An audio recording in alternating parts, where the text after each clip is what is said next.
長期で安定した高い冷却性能を実現するため、我々は2年以上前から Stop. Enhance 34 to 36.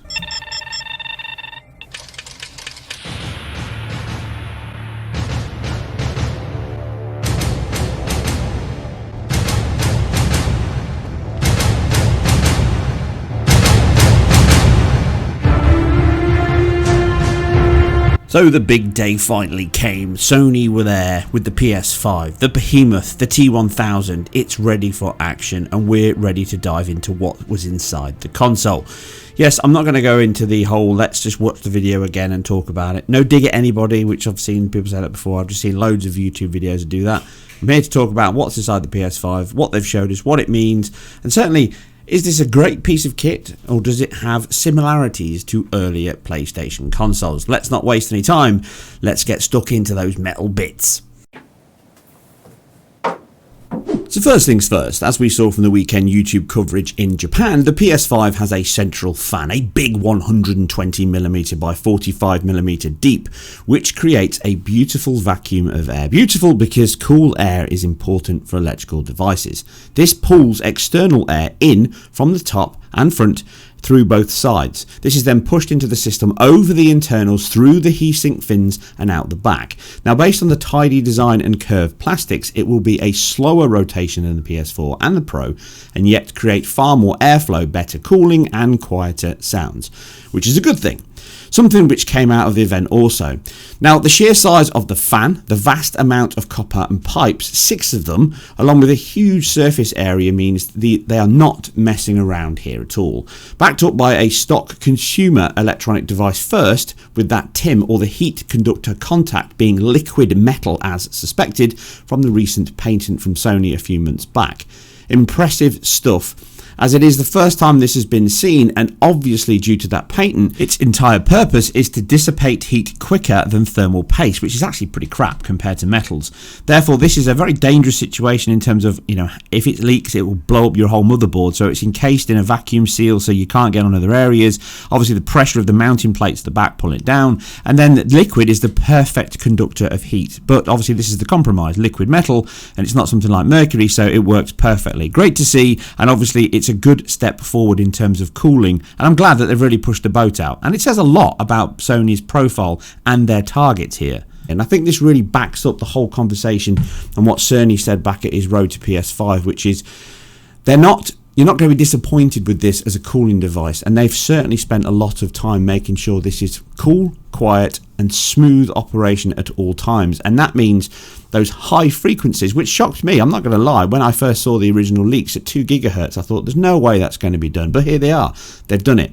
Now, this means that I don't suspect it will be completely quiet, like any machine is never completely quiet. The Series X won't be completely quiet. I've never known an electronic device that has an active cooling system to be completely silent.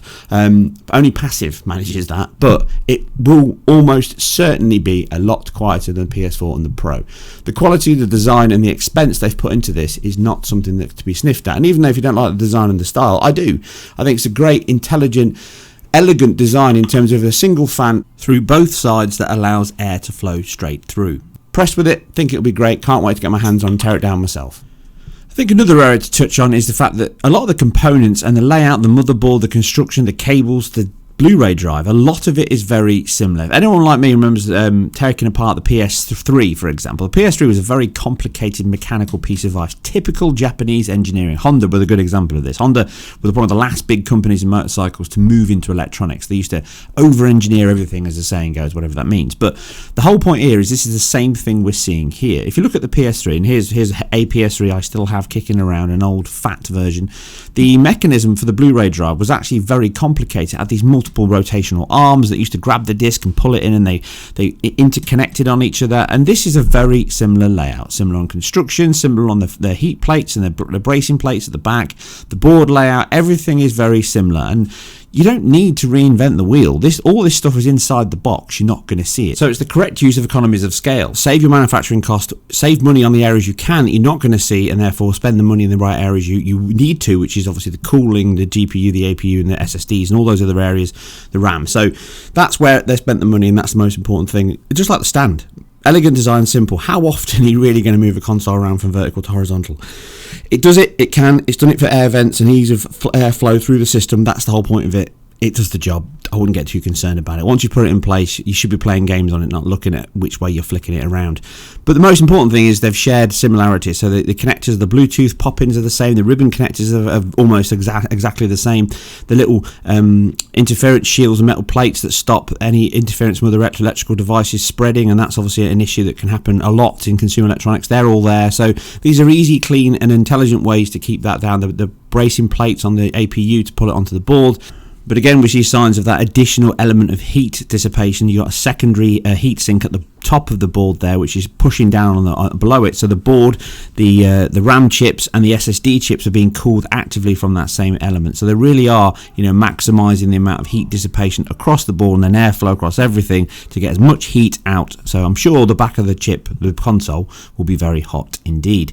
Everything else looks like a refinement and improvement of that, and even down to the PSU. It's all very, very similar, and that's great. I did suspect it will be 350 watt. It is 350 watt. You got to take into account that doesn't mean that that's what's going to be using, but you've got like 4 USB ports there, USB-A, so you've got high speed to super speed, so 480 megabits to 10 gigabits, I think it is. They can all pull 5 volts, collectively, so that's another 20 volts that are going to be pulled through your system. So they've got to compensate for all the things you potentially are going to plug into the system. And that's also backed up by the fact that their VRM design, so their voltage regulation management system, they've got a lot of MOSFETs on there. It looks like an 8-phase design on the board, up from, I think, 6 on the PS4 Pro and 3 on the PS4, so you can see what they're ramping up. You can see there the 2 large, they're probably for the CPU for the Zen, and the other 6 are all being used for the GPU portion of the SoC. So they're not messing around, and then across the board they'll have more of those MOSFETs and capacitors to keep that even power, because there's a lot of power areas in here, not specifically on the GDDR6 and obviously the SSD as well. So power delivery, power draw and power management is key, and they're not messing around. That's good. And I say this on my PC builds on previous videos, spend as much money as you can on a PSU, as much as you can afford. It's the best use of your money. Good power, clean power, well volted, well regulated is the most important thing for a system. It is, after all, its lifeblood. 読み込み速度は生データの転送速度で毎秒 5.5GB と高速化され、ゲームのロード時間を大幅に短縮しています。So moving on to the APU itself, it looks somewhere around 320 millimeters, so probably slightly smaller than the base PS4 when that launched, or there or thereabouts. There's not going to be much in it, but remember this is on a much more advanced node, 7nm plus. The base PS4 back in 2013 was 28 nanometer, Pro was 16, so this is much denser. It's got a much higher transistor count on the same kind of space, so arguably it's going to be there or thereabouts. That's kind of the perfect optimization level that they want to go for, so around 320 millimeters I would say as a size, and that means that they're using the same size on a smaller node to fit on the same amount of CUs. And remember, the CUs in the newer Radeon 2 are bigger than they were in the GCN of the previous consoles. So proportion wise, there's other areas on the chip, as we saw from the road to PS5. So there's more information, far more information here to discuss in terms of the on-chip SRAM, the on-chip co-processors for depacking, the coherency engines, the DMA controllers, and obviously those cache scrubbers, which is to do with the Infinity Fabric there, or the Infinity Cache, which is around the reuse of L1. I don't think it's got a massive cache. I think it's a combination of the on-chip SRAM, the SSD, and the cache allocations in terms of sharing the CU caches, effectively enabling a cluster of CUs to share a cache and then copy data back and forth between those caches as needed. And then they reuse those and evict those across each area to make sure that if data has changed or is stale, they can still reuse it without doing a whole flush. And that's just around the fact that data in a system that going to main memory is very expensive in terms of power and time, and L1 is incredibly fast, L2 is slower, main memory is even slower. So all those areas get affected. And he mentioned this again, you got to listen to what was said back then. So the fact that everything's clocked higher means everything internally on the chip is faster. So if your caches are faster, they're bigger, they're more efficient, it means you get better performance for less bandwidth. And as we know, 448 gigabytes is not the most amount of bandwidth, and that's because they're really trying to utilize those caches. But we'll find out in a few weeks or days time when AMD come clean. We don't even know what AMD are going to announce today in terms of the Zen 3 stuff, so it might even be soon, but I'm sure that once they do, there'll be more information that come from Sony very close to launch, but there's definitely more information to come. And this is cool whether you've got strategic partners, which obviously AMD, Sony are, Microsoft as well. There's different areas you collaborate on. So just like we saw with the PS4 Pro with Rapid Pack Math, as it was called, that lower level precision to push that through 16-bit instructions through a 32-bit register, that has then went on to later Radeon cards. The same thing here. So they share consistency between the two. And this is, again, like the machine learning. People saying that machine learning is not there. It is there. Machine learning is software. It's just machine learning relies on less precision. Therefore, if you can put more bits of a lower precision through the same registers and processors the ALUs at the same floating point level, you can double your throughput because you don't need that precision. And that's the whole point. Pretty sure it's going to be there, but obviously when you use it for that and you haven't got any dedicated hardware separate to that, like we see in the RTX cards and their tensor cores, just being able to run 16-bit, 8-bit, 4-bit precision means you can push more through and then use those ALUs rather than using them for graphics processing, very much like compute. Obviously the difference is if you use them for that, they can't be used for other things unless you're more efficient with the hardware, then you get more out of it, blah blah blah blah blah. So there's some elements here that I think will come to light once AMD do their presentation at the end of this month, maybe even on Zen 2 today, I don't know, but we'll see. But there is one more element that I think we need to discuss before I draw the video to a close, and that is what I noticed was it's got Wi-Fi 6 and Bluetooth 5.1. Now, back in a video I did about 3 years ago or so, I talked about the fact that I thought that wireless VR headsets was not going to be possible. Looking at this now, I think that's not the case. I think they are going to release a wireless connector. So the PS5 will support the current PSVR. It will support the current camera. There'll be an adapter you can order directly from Sony. They said this way back when they announced the console. It will probably plug into one of the USB ports, just convert it from the connections on the camera. And this connector is free, and it means you can use the same equipment as before. But PSVR 2 is likely, I'm almost sure of it now, to be wireless. Fully wireless with all of the additional benefits. So allegedly there's going to be gloves, fingertip tracking, and this all comes down to what they're using here. So what I suspect is the Wi-Fi 6 is there because Wi-Fi 6 has a very, very high bandwidth, but more importantly it can speak to multiple devices at once, and it's far more efficient and clean. It's not all about speed, it's about ease of use and how many times it can cross-communicate with multiple devices. So in all likelihood the camera could be wireless, it could be connecting via that, and also the headset, streaming the footage to your headset could be wireless as well. 9 gigabits per second is more than enough to stream decent quality footage, 1600 by 1600 with a high DPI in the panel. So it doesn't need to stream 4K, it needs to stream the quality the panel can accept. Obviously the rendering resolution of that is relevant.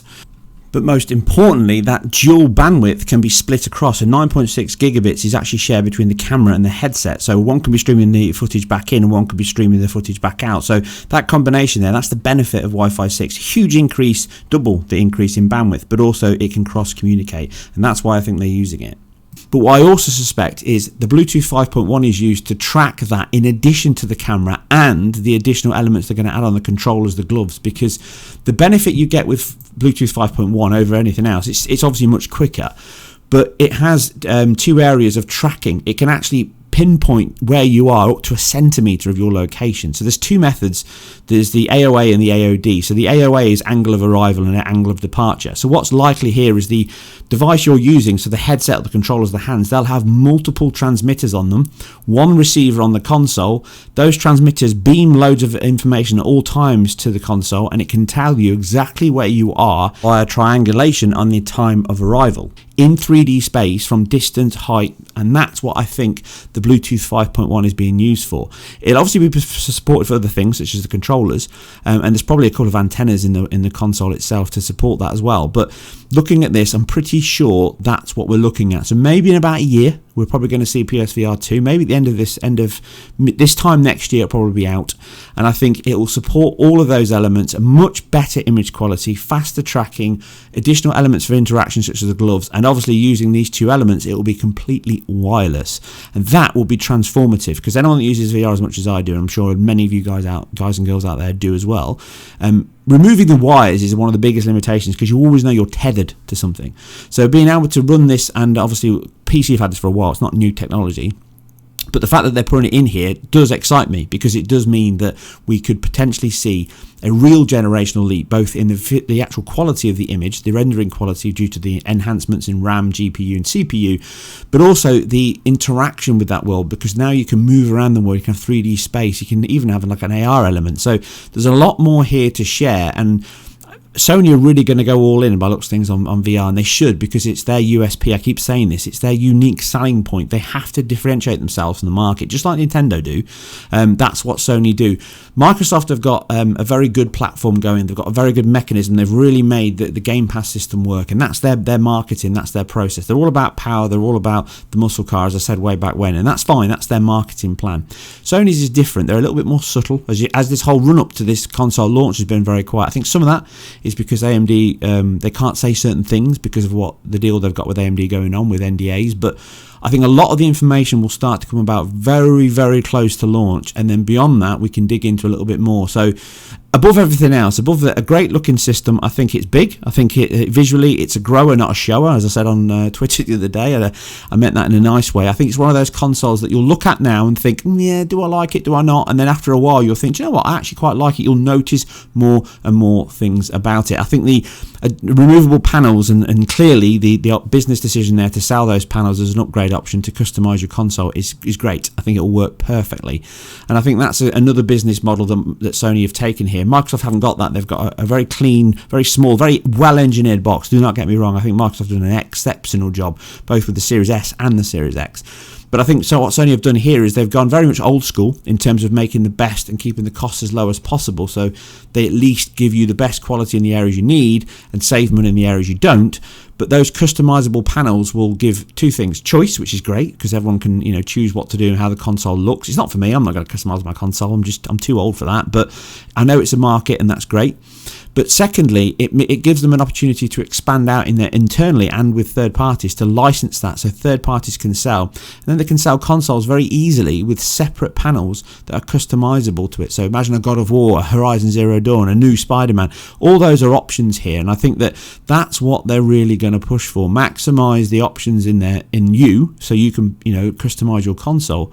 But more importantly, they can maximize their profit and their return. There's a lot of things here that point to very clever business decisions in the long game, not the short game. I can see the next version being very similar in terms of the refinements, keeping the panels, keeping the construction, just making it a little bit smaller and maximizing that. I don't suspect we'll see a PS5 Pro. I don't think that's something that Sony will be into, and I think right now we should not worry about that, looking too far ahead. That's one of the big problems nowadays. Once the game's out, everyone's moved on to the next game that's coming a year later.